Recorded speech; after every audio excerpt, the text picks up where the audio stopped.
Oh boy, this is going to be the most infamous review I've ever done. The Playmates Shin Godzilla. The final figure I am missing, or I've been missing for the longest time from my Wave 1 of Godzilla and Kong Classic Series Playmates line. And ironically, he was the first one to be revealed, or well, him and Space Godzilla, once at least. And then I think Destroya, Kong, and Gigan were found later. Like, is that how it works? But either way, this one was one of the first two to hit the store shelves, or at least ones that were found. It's time, folks. We're comparing the two vinyl, I guess one's vinyl at least, Shin Godzilla figures that have been on the market for a little bit now. From Bandai, we have the MMS Movie Monster Series, by the way, Shin Godzilla 2016, the original variant, and not any of the retools, not any of the repaints, versus Playmates' controversial figure, their Shin Godzilla, or Godzilla 2016 as it's officially called. Both of these figures have been called lazy thanks to their atrocious paint applications, or like atrocious as in that they barely have any. So we're going to be going through this by pretty much 4 rounds. Sculpt and paint, articulation, price, and availability. I know some people have compared these two already, but I want to give my own fair comparison because we have to understand the circumstances behind this guy, which if you want the full story, go to my review of this guy, which should be one of my newer videos. So, at least as of this recording. So, let's get started. Starting with the Bandai vinyl here, it's composed of a charcoal gray blackish vinyl that's rather squishy, so you can kind of squish it like a rubber duck. And its paint applications consist of white for the eyes, despite there being a clear pupil sculpted, very beautifully painted teeth, an okay painted chest. You can get it. You have the right ideas as to where it's painted. It looks a little scratchy though. Wish they could have gone the full way.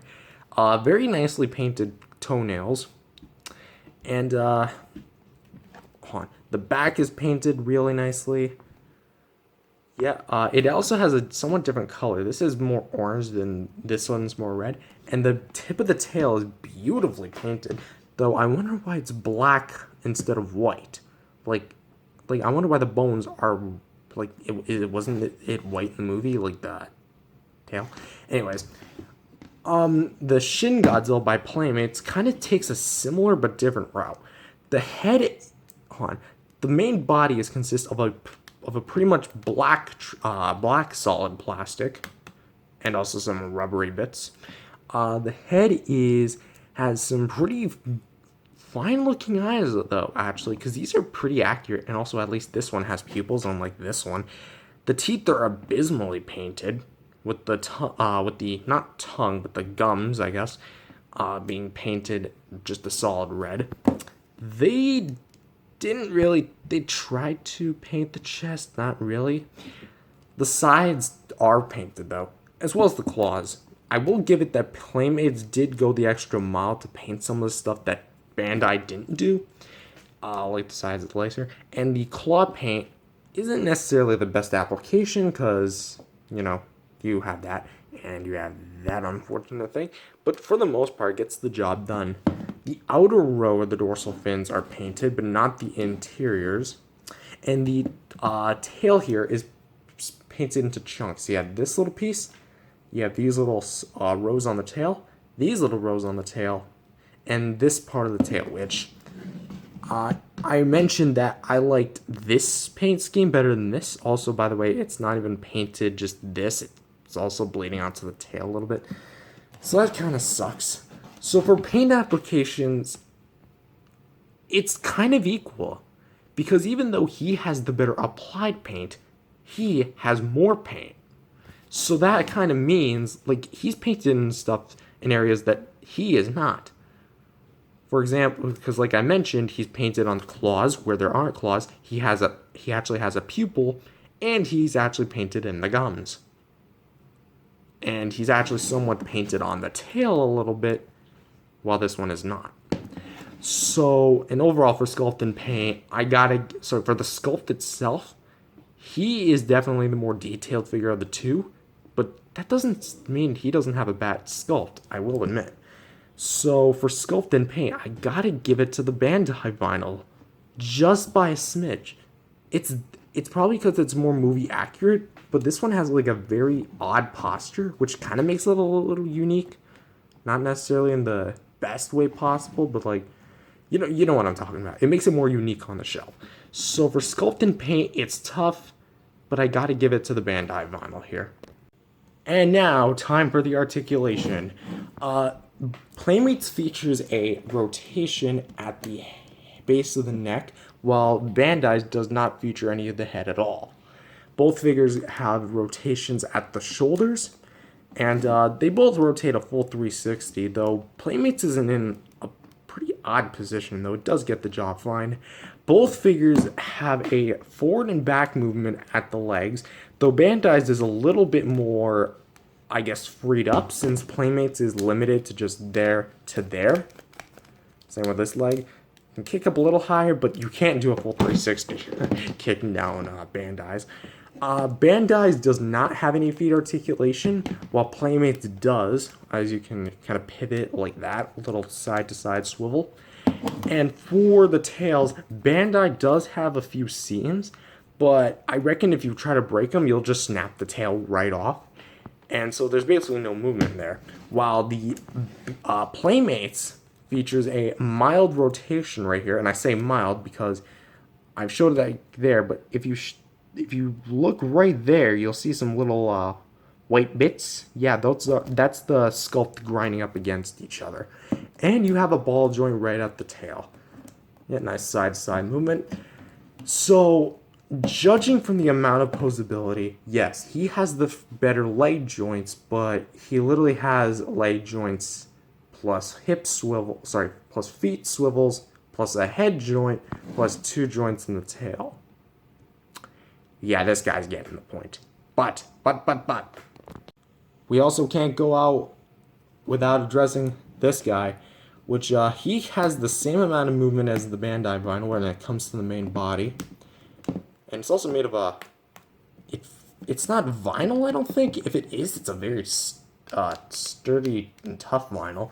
But you can get 2 rotations out of the tail, so I would go ahead and say that the movement is probably... Okay, how should we break this up? Because I did say I was going to bring him into this when I did my review. I am going to put them at... So, okay, he would be first for sculpt and paint, but... I'm going to say from least to best.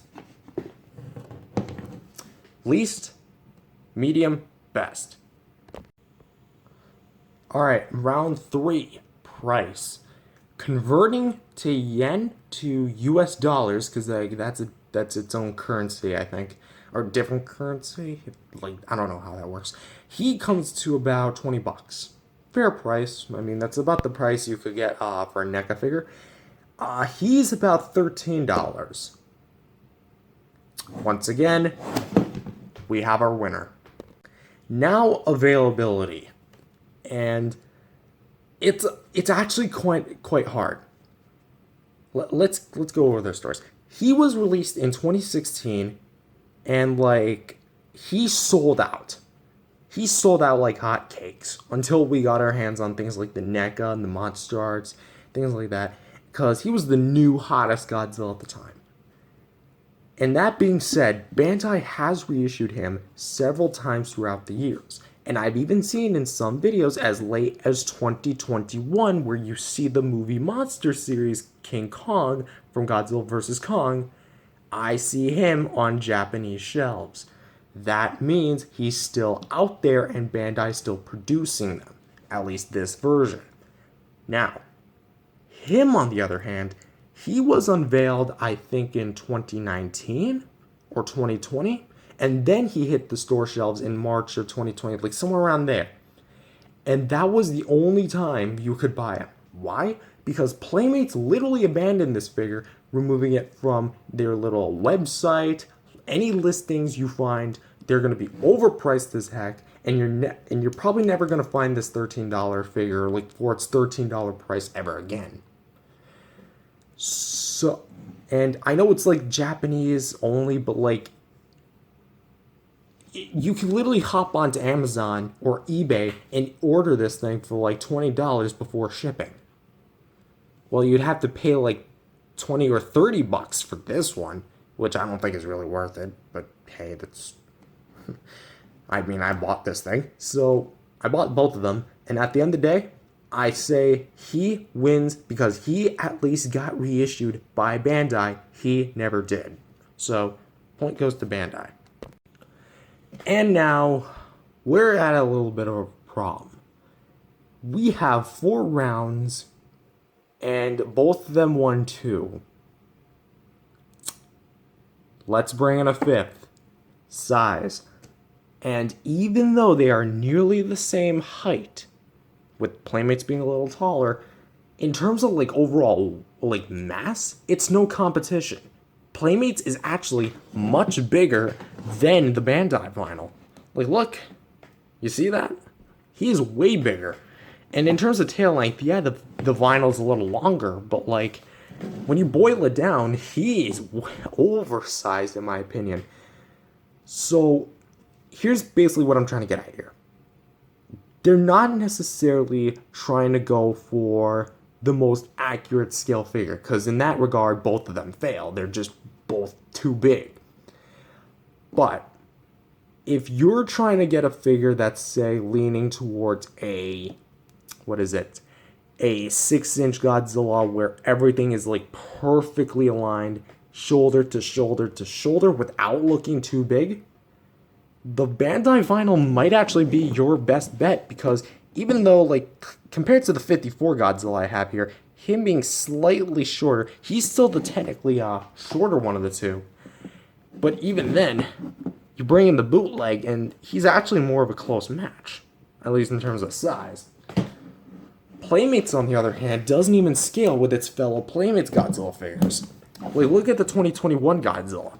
Remember, he's supposed to be the bigger Godzilla at 394 feet, while he is about 389? Is that how it works? Yeah, I think you're about 389 feet. That being said, he should be up here if we're really going off scaling. And I am aware that they're both like from different figure lines made by the same company. This one's from the Classic series, this one's from the Godzilla vs. Kong series. But that's still...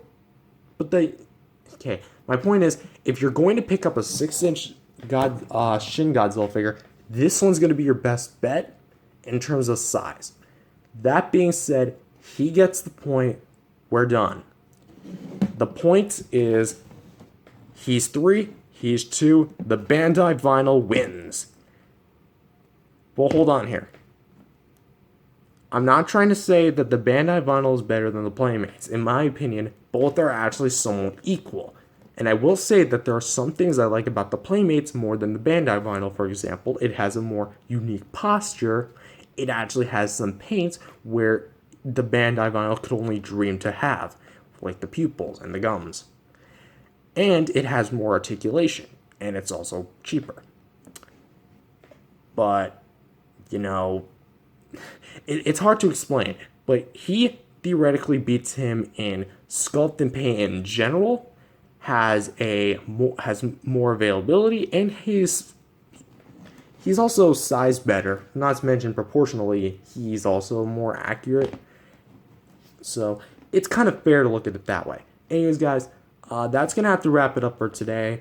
I hope everyone's not hating on this Playmates Shin Godzilla anymore, because we got more Godzilla figures from them since, and they prove that they can make some good figures. Will I pick up Burning Godzilla and Jet Jaguar? Only time will tell, and my money. And yeah, that's kind of about it. See you guys next time.